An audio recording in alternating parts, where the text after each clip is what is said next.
टेढ़ा मेढ़ा रास्ता किसी को समझ में नहीं आता। देखिए सांप को देखा है, सर्प को देखा कि नहीं देखा? सबने देखा है ना सांप को। तो देखिए सांप दिन भर टेढ़ा चलता है, लेकिन जब पानी में जाता है तो सीधा रहता है। तो कहते हैं कितने भी टेढ़े चल रहे एक दिन अपने मूल स्वभाव में आना ही पड़ता है। तो सीधा सीधा काम सभी को समझ में आता है, टेढ़ा मेढ़ा काम नहीं समझ में। बहुत सारे लोग होते हैं बात बना बना करके बात बड़ी कर देते हैं, और बहुत सारे लोग कहते हैं टेढ़ी मेढ़ी मत सुनाओ, सीधी सीधी सुना दीजिए, कह दीजिए, मैं समझ में आ जाएगा। तात्पर्य यही है कि हम आसानी का काम जल्दी समझ लेते हैं। हे भली प्राणी, सभी जने अपना जीवन सुखदमय मंगलमय बनाना चाहते हैं, लेकिन अपने खान पीन को, अपनी दिनचर्या को व्यवस्थित नहीं कर रहे हैं। हमारा खान पीन सुधर जाएगा तो बहुत सारे लोग, बहुत सारी तकलीफें दूर हो जाएंगी। तो ध्यान से सुनना, इस मानव शरीर में 7 चक्र होते हैं। इस शरीर में 7 चक्र होते हैं, और 7 चक्र अगर बैलेंस होते हैं तो बहुत अच्छा होता है, स्वस्थ एकदम बढ़िया होता है। और इस चक्र डिवाइड हो जाते हैं, मतलब उल्टे घूमने लग जाते हैं, तो उल्टा उल्टा होने लग जाता है, व्यक्ति का स्वास्थ्य बढ़ जाता है। चक्र को बैलेंस करने के लिए अपने हाथ में आपको थोड़ा सा आलस त्यागना पड़ेगा, थोड़ा सा प्रमाद को दूर करके आप अपने चक्रों को बैलेंस कर सकते हैं। देखिए पहले के लोग जंगल में पौड़ी जाते थे कि नहीं, सोच तो पेट पे हाथ फेरते थे, गोल गोल क्यों घुमाते थे? सीधा ऐसे नाभि से लेकर के नीचे तक पूरा पेट पे हाथ घुमाते थे। उसमें मूलाधार चक्र, स्वादिष्ठान चक्र और मणिपुर चक्र सक्रिय हो जाता था। ये पेट साफ नहीं हो रहा है, पेट पे हाथ फेर लीजिए, कहते हैं कि नहीं? पेट साफ नहीं हो रहा है तो पेट पे हाथ फेर लीजिए, लेकिन कभी ये नहीं सोचा कि क्या मतलब है उसका, मतलब क्या है? तो ध्यान से सुनिए, आप डेली अपने पेट पर 21 बार हाथ फेरा करो। कितने बार? 21 बार हाथ फेरा करो कि चक्र बैलेंस हो जाए। एक तो दस्त नहीं लगेगा, दूसरा उल्टी नहीं होगा, तीसरा उदासीनता नहीं होगी, डिप्रेशन में नहीं जाओगे, मानसिक टेंशनों में नहीं रहोगे, और जो मन काबू में नहीं होता है वह मन भी बैलेंस हो जाएगा। समझ रहे हो कि नहीं? ये 3 चक्र पेट से है। आप ऐसे पूरा हाथ फेरा करो, ऐसे 1 2 3 4 5 6, या तो 24 भगवान के नाम, आदिनाथ जी, आदित्यनाथ जी, शंभुनाथ जी, अभिनंदन जी, सुमतिनाथ जी, पदम प्रभु जी, ऐसे 24 तीर्थंकरों के नाम लोग 21वें पे आओगे, 21वें राउंड हो गए। तो ये 21 बार करने के बाद 3 बार ऐसे ऐसे ऊपर ऊपर हाथ कर देते, थपथपा देते हैं, तो वह चक्र अपने स्थान पर स्थापित हो जाता है, ऊर्जा अवतरित होती है। फिर पहले तो चक्र शुद्ध होता है, ध्यान से सुनिए, पहले चक्र शुद्ध होता है, फिर ऊर्जा सुचारू रूप से चलने लग जाती है, और आपने 3 बार थप्पी दे दी तो वह ऊर्जा स्थापित होगी, स्थिरित होगी। आपने कि रुको रुको, शहर में कहते हो थम जाइए, तो आपने कहा कि रुक जाइए, थम जाइए, तो व्यक्ति रुक जाता है। ऐसे अपने चक्र बैलेंस थप्पी देने से बैलेंस में आ जाती, स्थापित हो जाती है।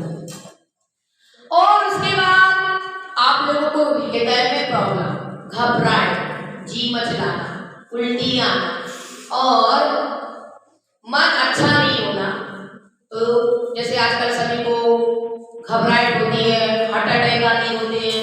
सब जनों को आजकल अटैक आने लगा है, साइलेंट, घबराहट, कितने सारे रोग फैले हुए हैं। तो यहाँ पर 21 बार हाथ हिला करो। कहाँ पर? हृदय चक्र पर। इसको हृदय चक्र भी बोलते हैं, महा चक्र भी बोलते हैं, और इसका तीसरा नाम है अनाहत चक्र। इसको क्या बोलते हैं? अनाहत चक्र, और इंग्लिश में इसको हार्ट चक्र बोलते हैं। क्या बोलते हैं? हार्ट चक्र। तो इसको हार्ट चक्र बोलते हैं। ये हार्ट से जुड़ा है, मतलब हृदय से जुड़ा हुआ है। यहीं से हमारी धड़कन है, यहीं से हमारा गैस, जो आदमी कहते हैं हमारी बहुत गैस बन रही है, क्या करें, इधर की दवाई लेंगे, उधर की दवाई लेंगे, उससे अच्छा है थोड़ा सा मेहनत कर लीजिए। 21 बार ऐसे गोल गोल हाथ घुमाइए, गिनती कर लीजिए, भगवान का नाम ले लीजिए, स्तुति ले लीजिए, और ऐसे ऐसे थपथपा दीजिए, तो ये बैलेंस हो जाता है। हृदय चक्र क्या हो गया? मजबूत हो गया। अब गले में प्रॉब्लम होती है, गले में तकलीफ होती है, तो इस चक्र को भी ऐसे ऐसे घुमाना चाहिए। कैसे? 21 बार। तो हृदय में, गले में कफ, खांसी, खराश, बैलेंस पूरा शांत हो जाता है और पूरा कचरा बाहर निकल जाता है। अब इसके बाद जैसे हमारे ये सिर दर्द की प्रॉब्लम है, माइग्रेन का दर्द होता है, कभी शीत उष्ण से भी, गर्म से भी, अपन ठंडी में जाते हैं, गर्मी में जाते हैं, तो अपने लिए शीत उष्ण से भी सिर में दर्द आ जाता है। कभी कभी पेट साफ नहीं होने की वजह से भी सिर में दर्द हो जाता है। तो सबसे पहले तो टीवी कम देखना कीजिए, मोबाइल का यूजिंग बस मतलब के लिए कीजिए। ज़्यादा टीवी की किरणें, ज़्यादा मोबाइल की किरणें आंखों को कमजोर कर रही हैं। इसलिए बैलेंस करने के लिए इस मस्तक को 1 2 3 4 5 6 7 8 9 10 ऐसे घुमाते जाइए और ऐसे 30 बार थप्पी दे दीजिए। ये चक्र बैलेंस हो जाएगा। और ऊर्जा आगे बढ़ानी है, परमात्मा से मिलन करना है। चाहते हो कि पूजा पाठ करते हैं, मेरा उसमें मन लगे, तो 7 बार तिलक की बातें, 1 2 3 4 5 6 और 7 पूरा एक ऊर्जा ऊपर की ओर चली जाएगी। और यहाँ पर सिर पर 1 2 3, जैसे साबुन नहीं लगाते सिर धोते हैं, ऐसे 1 2 3 4 5 6 7 8 9 10 और लेवल टॉलरेट करते हुए ऐसे पूरा कितना करना है? 21 बार करना है।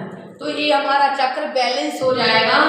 और ये हमारा चक्र बैलेंस होने से हमारा परमात्मा धर्म ध्यान में, अभिषेक करने में, पूजा पाठ करने में, ईश्वर की आराधना करने में विशेष रूप से मन लगेगा। पूरे 7 चक्र बैलेंस की बात बता दी। आप ध्यान से सुनिए, कभी भी स्नान करना सीधा सिर से पानी मत डालें। सिर पर सीधा पानी डालने से मस्तक खून थम जाता है। ये आजकल कहते हैं खून थम जा गया, मस्तक पैर हेमरेज हो गया, इसी कारण होता है। ठंडा गर्म पानी, बहुत गर्म जल से सिर पे पानी डालने से पूरा मस्तक बिगड़ जाता है, पूरी दिक्कत हो जाती है। इसलिए सिर पर बहुत तेज गर्म पानी कभी न डालें, उस सीमा, हल्का सीमा गर्म पानी, एकदम ठंडा पानी भी नहीं। आजकल फव्वारे से नहाते हैं ना, उससे नहीं नहाना चाहिए। धीरे धीरे रोग बढ़ाएगा। जितने भी आज के आधुनिक उपयोग होने लगे हैं, ये सब बीमार करने वाले हैं। अपने पहले की पद्धति क्या थी? नहाने में जाकर के पालथी मार करके बैठ करके मग्गे से नहाते थे या लोटे से नहाते थे। लेकिन आजकल लोगों ने तो खड़े खड़े नहाना चालू कर दिया है और फव्वारा लेकर के आनंद में। और अब तो और ऐसी वो बनने लगी है नहानी, तो तुम 1 घंटा क्या 2 घंटा भी रह लो उसी में। हम वहाँ गए बहराइच में, लखनऊ के पास बहराइच, हमको बहुत जोर से 1 नंबर आ रहा था किसी के घर पर, चौका लगा था, तो बहुत देर हो गई, ठंडी का मौसम, तो हमने 1 नंबर जाना कि ऊपर नहीं है नीचे नहीं है, अब बिल्डिंग में हटे तो मैंने कि मुझे जल्दी जाना है, तो गए उनकी बाथरूम देखी तो कम से कम उस बाथरूम में होगी उनकी 10-15 करोड़ की। तो हमने कि ये कहाँ छोड़ेंगे घर, ये काम बेरा के तो मार लेंगे, जब बाथरूम में इतना पैसा लगा रखा है तो ये का मंदिर जाएंगे, का पूजा पाठ करेंगे। क्योंकि जब घर में इतनी दौलत लगा रखी तो आसक्ति बढ़ती है। जितना हम घर परिवार में जितना लगाएंगे उतनी आसक्ति जरूर बढ़ेगी, बात पक्का समझना। लोभ ही पाप का बाप है और कोई नहीं है। कौन है? लोभ ही पाप का बाप है। फिर हम निकले उसमें से, हमने कि भैया हमें तो 1 नंबर तक नहीं उतरी कई बात का है कि हमने कितनी चिकनी हटी, हमने कि तुम्हें बाथरूम में देखने उठे हम लग गया हमें नहीं। फिर हम वहां से निकले, छत पे गए, खुले 1 नंबर करके आए। तो तात्पर्य कहने का ये है, उसमें ही उन्हें टब बना रखा था, उसी में पंखा, एसी, एकदम फर्स्ट क्लास चीजें, अब एक से एक बैठने की चीजें, पैर की सिकाई करने की चीजें, इतनी सारी व्यवस्थाएं देखी हमने कि भैया ये लोग तो सारे उपलब्ध बना रखे, आधुनिक है सारी चीजें। हाथ मटयाने की चीज भी वो क्या होने लगी आजकल, सीसी नहीं आती है स्प्रे वाली। अब बताइए हाथ तक चिकनी चीज से मटयाया जा रहा है तो कैसे रोग मिटेंगे? ना कमर का, पैर का, कमर का दर्द और पैरों का दर्द हाथ राख से माटने से दूर होता है। पहले के लोग 3-3 4-4 बार हाथ धोते थे ना, इतनी राख ले ली, पानी डाला और ऐसे ऐसे रगड़ रगड़ कर धोते, तो क्या होता है पूरा कमर पीठ का हिस्सा पूरा क्या हो गया, घिस गया। तो इसका क्या हो गया, एक्यूप्रेशर हो गया, पीठ दब गई, हाथ पैर दब गए। और राख में हमेशा लोचपना नहीं होता, रूखापना होता है। तो हाथ पांव एक मतलब चिकने नहीं, उनसे अपनी एक्सरसाइज हो जाती है। अब और बिगड़ने वाली स्थिति हो गई, मशीनें आ गई घर में कपड़ा धोने वाली। अब व्यक्ति करे तो क्या करे, कभी कभी रोज मशीन से कपड़े धोते और फिर कभी एक आध दिन कपड़े धो हाथ से, तो हाथों में क्या आ जाती है, सूजन। ये है व्यवस्था को लेने का फल। जितनी भी हम आधुनिक चीजें लेंगे उससे हम बिगड़ जाएंगे। इसीलिए ध्यान से सुनिए, कभी भी नहाना हो पहले पैरों पे पानी डालना। किस पे डालोगे? पहले पैरों पे पानी, फिर घुटनों पे पानी, फिर पीठ पर, फिर कंधों पर, फिर कहाँ डालोगे, सिर पर। इस तरह से ना स्नान करोगे तो रोग नहीं बढ़ेगा। आप सुनिए, आप धनवान बनना चाहते हैं, सभी जने चाहते हैं कि मेरा व्यापार भी अच्छा चले, घर में रुपया पैसा भी अच्छा रहे, बैलेंस रहे, तो सबसे ज्यादा खिचड़ी खाया करो। डेली खिचड़ी, मूंग का दाल और चावल मिक्स कर करके खाओगे डेली। खाने में सबसे पहले खिचड़ी खाइए 4-5 गिलास या 1 कटोरी। इससे मूलाधार चक्र एक्टिवेट हो जाएगा, पृथ्वी तत्व मजबूत हो जाएगा। कौन सा तत्व हो जाएगा मजबूत? पृथ्वी तत्व। पृथ्वी तत्व मजबूत होने से धन वैभव अटेक्शन हो जाता है, धन वैभव बढ़ता जाता है। इसलिए मूंग की दाल और खिचड़ी खाने से उदासीनता दूर हो जाती है। बुखार, जिसको बीमार हो जाता है, तकलीफ हो जाता है, तो क्या कहते हैं, मूंग की दाल का पानी दे दीजिए, खिचड़ी बना दीजिए, मखाने तल दीजिए, हल्का भोजन दीजिए। कहते हैं कि नहीं? लेकिन तुमने कभी ये नहीं सोचा कि काहे नहीं देते? क्योंकि उसकी जो मानसिक स्थिति, जो उसकी सोच है, जो उसकी उदासीनता है, वो दूर हो जाएगी, बुखार भी दूर हो जाएगा और धन वैभव बैलेंस बढ़ जाएगा। इसलिए मूंग का दाल, चावल, खिचड़ी बना करके खाइए और इसको रोज खाइए, अपने उपयोग में लीजिए। और इसके बाद अपना दूसरा चक्र मन स्थिति को बैलेंस करने के लिए, काम वासना आदि और भी शुक्र ग्रह को मजबूत करने के लिए, तो आपको क्या करना है, चावल और दही खाना चाहिए। चावल के साथ छाछ का उपयोग करना चाहिए। चावल और छाछ खाओगे तो आपका शुक्र मजबूत होगा और धन वैभव और मन को बैलेंस करेगा। अब सुनिए, चावल और गुड़ खाने से कैंसर का रोग नहीं होता है, शरीर में खून की गांठें नहीं बन पाती है। चावल के साथ क्या खाना है, गुड़। चावल और गुड़ खाओगे तो शरीर में कहीं गांठ नहीं बचेगी, कैंसर नहीं होगा। पहले के लोग गुड़ खाते थे सुबह उठ करके,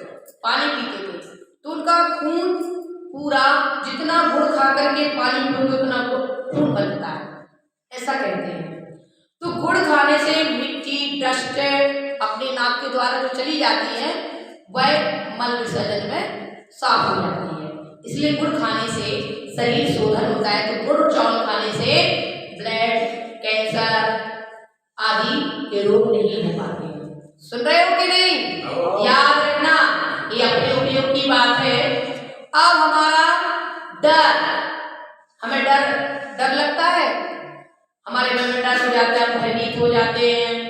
कोई बच्चा डरता रहता है, चौंकता है, या बड़े लोग हृदय में घबराहट मची रहती है, धड़ धड़ धड़ कर। तो उनको क्या करना है? उनको खाना है चावल और घी। चावल के साथ क्या खाओगे? घी डाल करके खाओगे, घी कच्चा नहीं, गरम करके। कच्चा घी कफ बनाता है और वो सही नहीं होता है। घी को तपोल लीजिए और घी को फिर चावल में डाल करके उसी समय खा लीजिए। तो क्या होगा?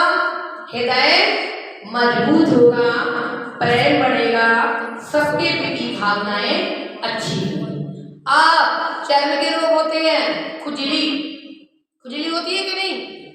कफ होता है, खुजली हो रही है, कफ बन रहा है और गले में खराशी मची रहती है, तो ऐसे लोगों के लिए खीर खाना चाहिए। क्या खाना चाहिए? चावल और दूध खाना चाहिए। चावल के साथ में दूध या खीर बना लीजिए, तो क्या होगा? खुजली संबंधी रोग भी मिटेंगे, चर्म रोग भी, कंठ का रोग, कफ खांसी आदि बैलेंस हो जाएगा। अब चावल, सिंपल चावल, सफेद चावल, ना उसके साथ नमक, ना दूध, ना कुछ, नींबू का रस। क्या लेना है? चावल और नींबू का रस। चावल और नींबू का रस मिलाकर के खाने से आज्ञा चक्र मजबूत हो जाता है। कौन सा चक्र बैलेंस हो जाता है? आज्ञा चक्र मजबूत हो जाता है और चावल और नींबू का रस डाल करके खाने से आज्ञा चक्र और सहस्त्रार चक्र मजबूत हो जाते हैं। इस तरीके से हम भोजन आदि करते हैं। आपको जो मजबूत करना है वो खाइए। क्या मजबूत करना है? जो भी आपको चाहिए है, आपको रोगों को मिटाने के लिए, बैलेंस करने के लिए, ये सारी चीजें बताइए। लम बीज अक्षर अपन लोग शांति धारा में नहीं बोलते हैं, एक बहुत बड़ी शांति धारा है, उसमें लंबी बीज अक्षर भी आता है। बम बीज अक्षर तो अपन बोलते ही बोलते हैं। रम बीज अक्षर, लम बीज अक्षर धन को बढ़ाता है। लम लम लम लम की जाप करने से धन दूना राज चौगुना बढ़ता है। और बम बीज अक्षर से मन सब कुछ कंट्रोल हो जाता है। और रम बीज अक्षर से नाभि चक्र, मणिपुर चक्र मजबूत हो जाता है। यम बीज अक्षर से हृदय चक्र मजबूत हो जाता है। और हम बीज अक्षर हम बोलते हैं ना, नहीं बोलते? शांति धारा में बोलते हैं नहीं? हम बीज अक्षर बोलते हैं तो इससे कंठ का रोग बैलेंस हो जाता है। और ओम तो सबको ही बोलता है। ओम ऑटो से बोलते हैं तो गीत का देखिए, ओम कैसे हुए? बाहर निकले,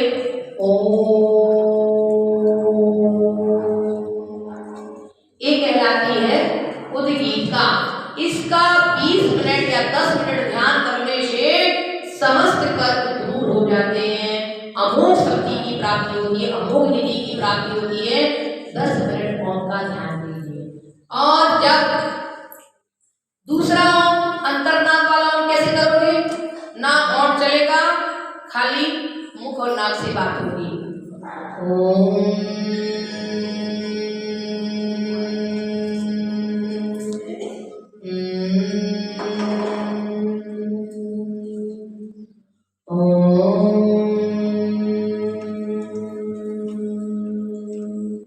परम शांति की प्राप्ति होती है। इससे क्या होती है? परम शांति की प्राप्ति। 5 मिनट, 10 मिनट, 20 मिनट, जितना मिनट हुए, रात्रि में, सुबह, दोपहर, जब भी समय मिले आप ध्यान दीजिए और अपने आप में ही सुख है, अपने आप में ही रोगों को दूर करने की औषधि है। और हम धनवान बन सकते हैं, महान बन सकते हैं। पंच परमेश्वरी भगवान की जिनवाणी के ज्ञान के सुने लो गालो, सो मणि मस्तके नमो सदा